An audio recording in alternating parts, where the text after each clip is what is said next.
Sean todos muy bienvenidos a nuestro estudio cotidiano de las Escrituras, esas enseñanzas eternas que Dios nos ha dejado para saber cómo conducirnos en esta tierra. En el día de ayer estábamos hablando de cómo en el corazón de Abraham había cierta tristeza, porque pensaba que de pronto iba a ser su siervo, el que iba a heredar todos sus ganados y todas sus posesiones. Y entra en un diálogo muy bonito con Dios, donde le expresa eso. Y veíamos cómo Dios, en su nobleza, en su amor tan grande que nos tiene, le responde a Abraham con una forma muy tierna y le dice que no se preocupe, que Él le va a dar una descendencia innumerable. Hoy, en este capítulo 16, vamos a ver cómo Dios empieza el cumplimiento de esa promesa. Bienvenidos todos. Sarai, mujer de Abraham, no le daba hijos y ella tenía una sierva egipcia que se llamaba Agar.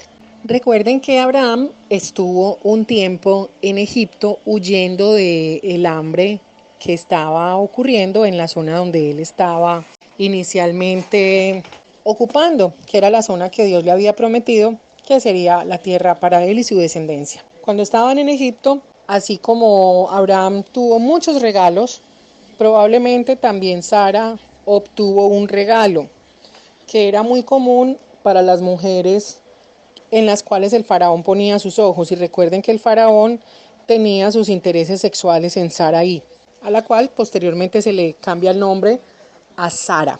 Es muy probable que esta esclava Agar hubiese sido un presente del faraón hacia Sara. Una vez regalado un esclavo, no podía ser reclamado a menos que se pagara una enorme suma de dinero y se mostrara que realmente quien quería recuperar el esclavo lo necesitaba.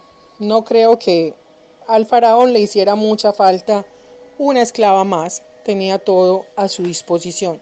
De ahí sale Agar.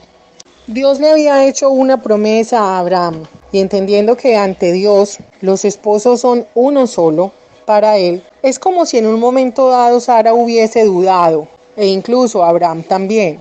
Algo así como si hubieran dicho, bueno, listo, Dios le dio una promesa a Abraham, mi marido, pero ¿será que esa promesa sí va a ser realidad a través de mi cuerpo?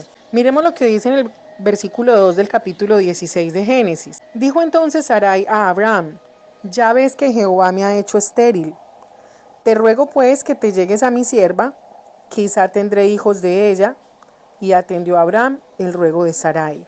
Sara se sentía mal por ser estéril. En ese momento de la historia, ser estéril era la peor cosa que le podría suceder a una mujer. Sarai, al ser la esposa de Abraham, un hombre muy rico y ya muy reconocido en aquel territorio, probablemente era motivo de burla por parte de las personas que la veían continuamente. No era nada fácil lo que ella tenía que vivir de acuerdo a las costumbres de la época. Pero vemos que Sara le ruega a su esposo en vez de rogarle a Dios, que era el que finalmente tenía poder. Sara en este caso actúa como una mujer del común, como una mujer simple, obtusa, limitándose solamente al plano terrenal y olvidando por completo el plano espiritual. Así como en días pasados Abraham había pensado que Dios no tenía el poder de proveer alimento y por eso salió de la tierra prometida y descendió a Egipto para solucionar el problemita, Sara en este momento también se olvida que el Dios que tenía el mismo poder de hacer crecer un hijo en el vientre de la esclava era el mismo que había hecho el vientre de Sara y que para él no había imposibles. Sara, al igual que Lot, se va por lo más fácil, por lo que puede ver, por lo que puede tocar, por lo que tenía a mano. Entonces dice, no, pues aquí lo más fácil definitivamente, pues ya llevamos más de 10, 12, 15 años esperando la tal promesa esa. Yo no veo que pase nada, yo pues estoy desesperada, estoy aburrida, los años van pasando y yo quiero un hijo y yo lo quiero ya mismo, porque a Dios a veces le hacemos berrinches, cuídate mucho de eso. Cuídate de hacerle berrinches a Dios. Y entonces Sara dice, no, pues esta esclava está como querida, está caderona, lo cual en esa época y aún en el día de hoy, digamos, es un referente de que una mujer puede ser fértil, que sea caderona, de cadera ancha, ¿cierto? Entonces Sara de pronto dice, esta esclava está como carnudita, a ver, ayudémosle a Dios un poquito.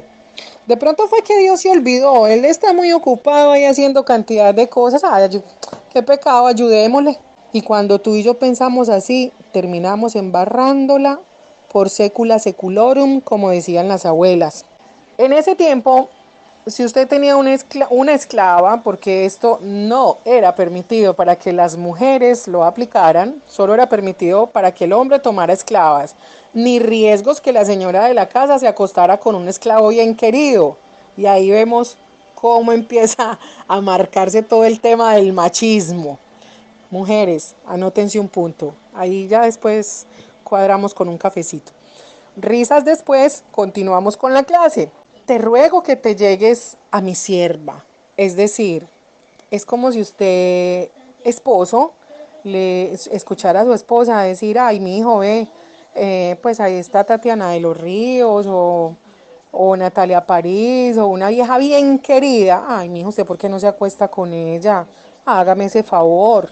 ¿Usted qué le respondería? ¿Usted sería un hombre así súper espiritual?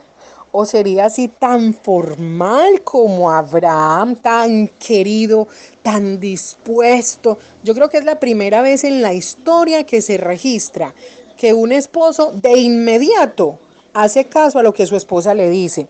Mira lo que dice este versículo.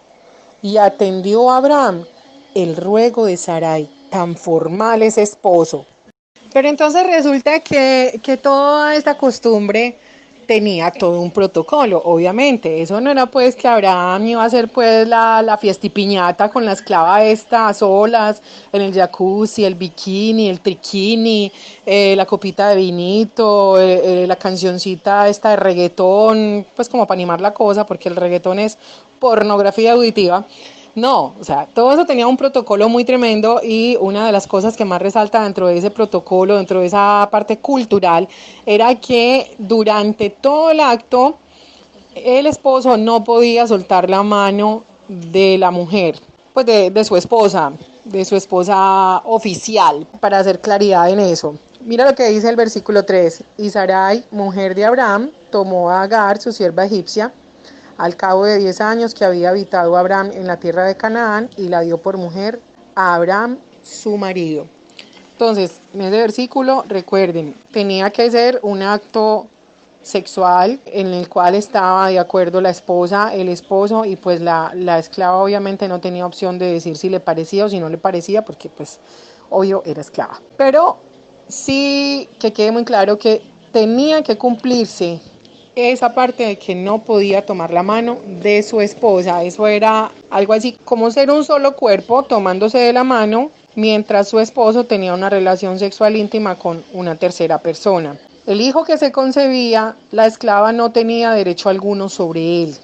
Era algo así como traducido a nuestra época, un alquiler de vientre, por decirlo de alguna forma.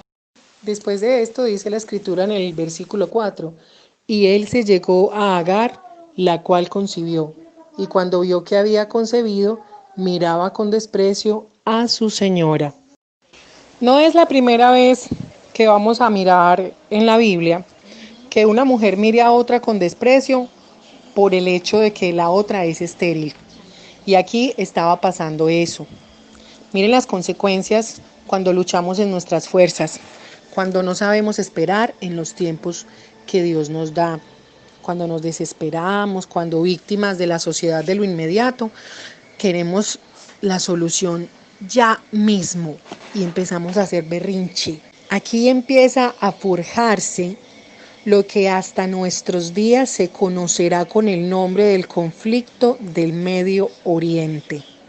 Y usted dirá, ay, pastora Nubia, pero usted sí es exagerada, por Dios, es el hijo de una esclava. Sí, pero resulta que es que del hijo de esa esclava salen todos los pueblos árabes. Y resulta que el hijo que posteriormente Abraham tiene con Sarai, su esposa, sale todo lo que es el pueblo judío. Pregunta, ¿ha escuchado usted del conflicto de la Franja de Gaza? ¿Ha escuchado usted del conflicto del Medio Oriente? ¿Ha escuchado usted que los árabes no soportan a los judíos? Bueno, este es el inicio de ese conflicto que hasta nuestros días y que según la Biblia nunca podrá ser solucionado. Si te gusta lo que aprendiste, te invito a que te suscribas, a que le des like y que actives la campanita para recibir nuestras notificaciones. Como siempre, ha sido un gusto compartirles en este día de las grandes proezas que nuestro gran Dios hizo, hace y seguirá haciendo. Hasta pronto.